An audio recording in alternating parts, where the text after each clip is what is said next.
Eternal Patterns of Grace. In A Festival of Light, Swami Kriyananda writes about an eternal pattern, quote, "A prayer of love went up from earth, and you responded. A ray of your light flashed out from the heart of infinity." End quote. When enough souls yearn for God, He sends a saint in answer to their calls. Recently, we were blessed to go on pilgrimage to the sacred places of several such saints in Europe. We began at Ananda Village in California, a community dedicated to living the yogic teachings of Paramhansa Yogananda.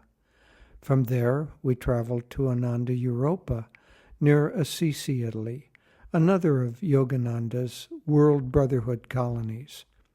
This community is nestled in the land sanctified by St. Francis, whom Yogananda called, quote, his patron saint.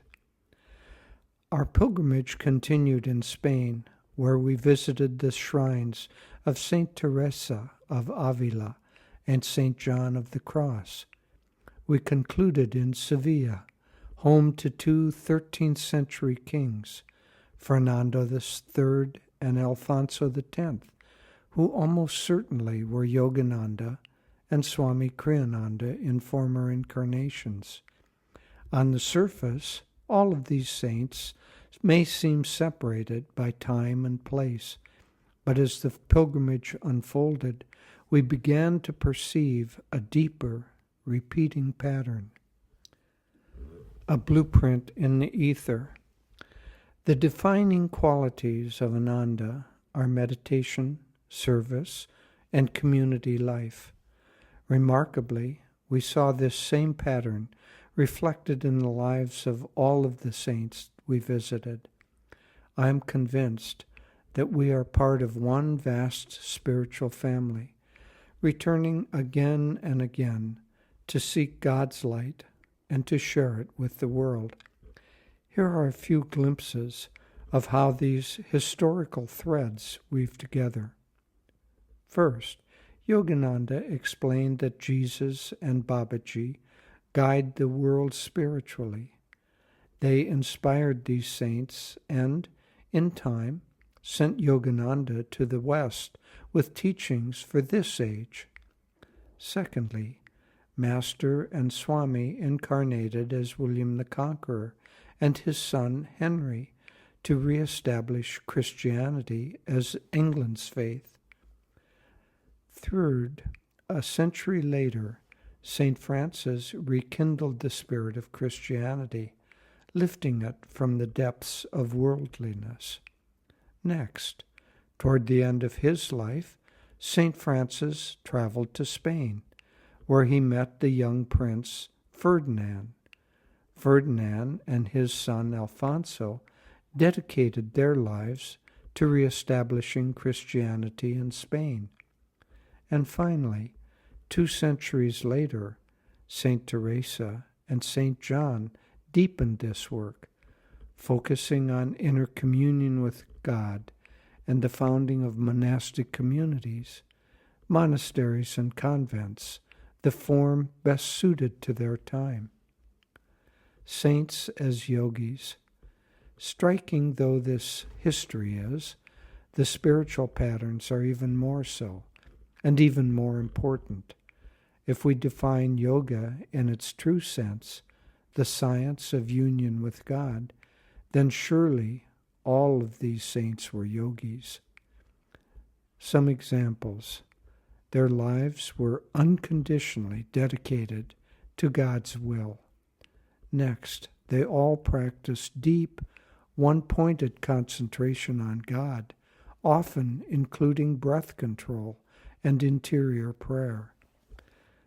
St. Teresa described 4 stages of prayer: contemplation, strenuous effort, like hauling water by hand from a deep well to nourish the garden of the soul; quiet prayer, the mind becomes inwardly focused, and a water wheel lifts the water with ease.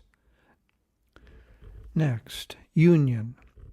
By God's grace, the mind is one-pointed, and the garden is watered by a flowing stream. And finally, ecstasy. The little self disappears into God, as the soul is bathed in a gentle heavenly rain. It is in this stage that visions, miracles, and inner powers appear.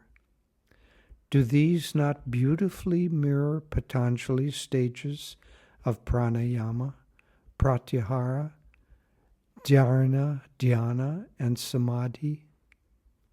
The eternal path. There is but one God and one eternal spiritual path, expressed in different forms according to the needs of the age. We are fortunate in this respect. Each of these medieval saints endured great physical hardship and suffering. But, as Swami Kriyananda observed, quote, "Whereas suffering and sorrow in the past were the coin of man's redemption, for us now the payment has been exchanged for calm acceptance and joy. May we live this pattern with gratitude, dedication, and joy. In calm acceptance and joy, Naya Swami Jyotish." P.S. A friend has written a beautiful account of our pilgrimage in Spain with many photos. You can read it, and the link is given in the blog itself. Well, friends, this was a very inspiring and illuminating time, being in Italy and in Spain, and seeing these patterns among the great saints.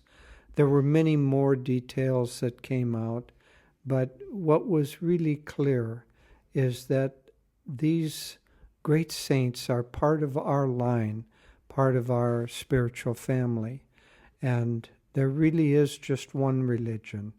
There's one spiritual path, and that's bringing the energy increasingly inward and offering it without reservation and without any kind of restriction to God.